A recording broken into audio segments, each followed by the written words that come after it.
আসসালামু আলাইকুম। কি অবস্থা সবার? আশা করি সবাই ভালো আছেন। আপনারা যারা ডিভিশন পোস্ট দিচ্ছেন তারা সবাই জানেন হয়তো যে এবারে ডিভিশন পোস্ট দেওয়া একটু টাফ হয়ে যাচ্ছে। প্লাস এইবার একটু প্লাসও কম দিচ্ছে, মাইনাসটা একটু বেশি দিচ্ছে। তো এইবারে ম্যাচ চলাকালীন সময় অনেকগুলো ডিফেন্সিভ এরর হচ্ছে, যে কারণে অনেকগুলো গোল কনসিড করা হচ্ছে।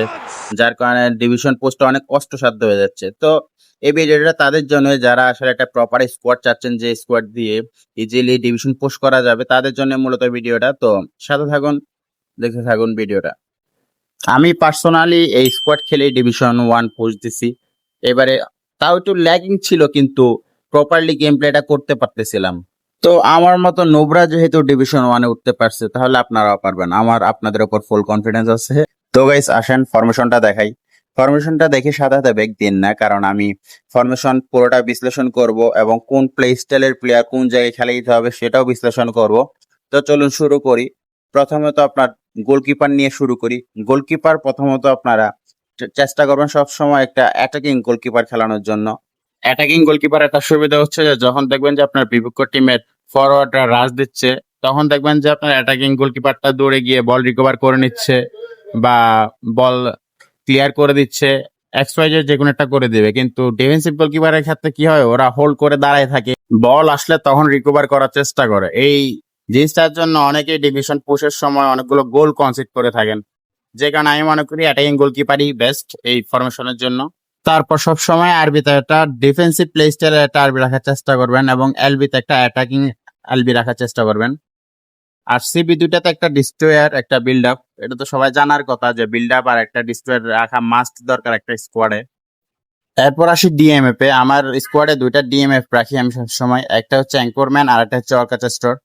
অর্কাচেস্টর রাখার চেষ্টা করেন, কারণ হচ্ছে অর্কাচেস্টর হচ্ছে ডিপ্লাইং ফরওয়ার্ড টাইপের একটা প্লেয়ার, মানে ফরওয়ার্ডে যেরকম ডিপ্লাইং থাকে সেরকম হচ্ছে অর্কাচেস্টর। ওরা হোল্ড করবে, বল পজিশন গেইন করার চেষ্টা করবে, ডিফেন্সিভে যায় ডিফেন্স ট্যাকল দেওয়ার চেষ্টা করবে। সেজন্য আমি মনে করি অর্কাচেস্টর বেস্ট।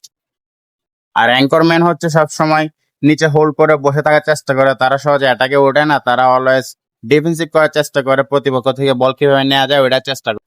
যে কারণে আমি অ্যাঙ্করম্যান বেস্ট মনে করি।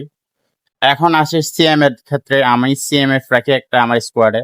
তো সিএমএফ আমি হোল প্লেয়ার রাখার চেষ্টা করি সবসময়। হোল প্লেয়ারের ব্যাপারে তো জানার কথা, হোল প্লেয়ার সবসময় চেষ্টা করা যায় বিপক্ষ টিমের ফাঁকা জায়গায় খুব স্পিডে রান ব্যাক করে গোল করার চান্স ক্রিয়েট করা, পাস ক্রিয়েট করা, এগুলো করার চেষ্টা করে। সেই জন্য হোল প্লেয়ার হচ্ছে বেস্ট সিএমএফ এর জন্য আমি মনে করি, আমার ফরমেশনের জন্য। আর আমি মনে করি অ্যাটাকিং মিডফিল্ডার হিসেবে একটা ক্রিয়েটিভ প্লে মেকার রাখা বেস্ট। তারা সবসময় কি করে, চিন্তা করে সবসময় বিপক্ষ টিমের ফাঁকা জায়গাতে কিভাবে পাস ক্রিয়েট করা যায় সেন্ট্রাল ফরওয়ার্ডের জন্য। ওরা হালকা নিচে নেমে তারপরে বল রিকভার করার চেষ্টা করে, বল রিকভার করে কিভাবে ড্রিবলিং দিয়ে বা ভালো প্লে মেক করে একটা ফরওয়ার্ডের কাছে বা একটা উইঙ্গারের কাছে বল ডিপ্লয় করা যায়। ওরা নিখুঁতভাবে পাস ক্রিয়েট করার চেষ্টা করে সবসময়। আর সেন্টার ফরওয়ার্ড একটা গোল পোচার আর একটা ফক্স ইন দ্য বক্স রাখতে পারেন। যাদের কাছে ফক্স ইন দ্য বক্স নাই, তারা গোল পোচার, দুইটাই গোল পোচার ইউজ করতে পারেন, কোনো সমস্যা নেই। এবার আসি ইনস্ট্রাকশনে আপনি সবসময় ডিফেন্সিভ আরবিটাকে আবার ডিফেন্সিভ করার চেষ্টা করবেন, এতে করে আরো ডিফেন্সে সে আরো বেশি মনোযোগী হবে। তারপর আপনি অ্যাঙ্করম্যানটাকে আর একটু অ্যাঙ্করিং করে রাখার চেষ্টা করবেন, যাতে ওর মিডটাকে রিকভার করার জন্য ও চেষ্টা করে, আর একটু বাড়তি ও ক্রিয়েট করার চেষ্টা করে সবকিছু। এগুলোই ইনস্ট্রাকশনে এত বেশি কিছু দেওয়া দরকার না। আপনার যদি স্কোয়াড ঠিক থাকে, স্কোয়াড বিল্ড আপ ঠিক থাকে, সবকিছু পজিশনের থাকে, তাহলে ইনস্ট্রাকশন এত কিছু ম্যাটার করে না। এটা ভাই একটা কথা হচ্ছে যে আপনি লেবু বেশি চিপলে হচ্ছে কি লেবু কি তিতা হয়ে যায়, ঠিক আছে? তো আপনিও বোঝার চেষ্টা করেন যে মানে ইনস্ট্রাকশন বেশি কিছু দেওয়ার দরকার নাই, শুধু এই দুইটা দেওয়ার চেষ্টা করবেন, এতে করে ওরা আরো ডিফেন্সিভ একটু মনোযোগী হবে, এইটুকুই আর কিছু না। আর হচ্ছে বাকি যে দুইটা আছে, বাকি দুইটাতে আপনি বিপক্ষ টিমের ফরমেশন অনুযায়ী আপনি দুইটাতে ইনস্ট্রাকশন দিতে পারেন। আমি মনে করি যদি কোনো বিপক্ষ টিমের দুইটা অ্যাটাকিং মিডফিল্ডার থাকে, সেক্ষেত্রে অ্যাটাকিং মিডফিল্ডারকে মার্ক করার চেষ্টা করবেন, ফরওয়ার্ডকে মার্ক না করে। কারণ অ্যাটাকিং মিডফিল্ডারে সবসময় কি বল ক্রিয়েট করে দেয় ফরওয়ার্ডদের কাছে, তো এটাকে মার্ক করার চেষ্টা করেন। বা একটা অ্যাটাকিং মিডফিল্ডার একটা সেকেন্ড স্ট্রাইকার থাকলে এই দুটাকে মার্ক করার চেষ্টা করেন। সিএফ কে মার্ক করার দরকার নাই, কারণ কি সিএফ কে মার্ক করে আপনারা রাখতে পারবেন না, কোনো ওয়ে থাকে না। তার থেকে আমার মতে অ্যাটাকিং মিডফিল্ডার আর একটা সেকেন্ড স্ট্রাইকারকে মার্ক করে রাখবেন, এটাই বেস্ট। এতটুকু খেলার চেষ্টা করেন, আশা করি একটা ভালো রেজাল্ট পাবেন। আর যদি না পান তার কাছেও জানাবেন।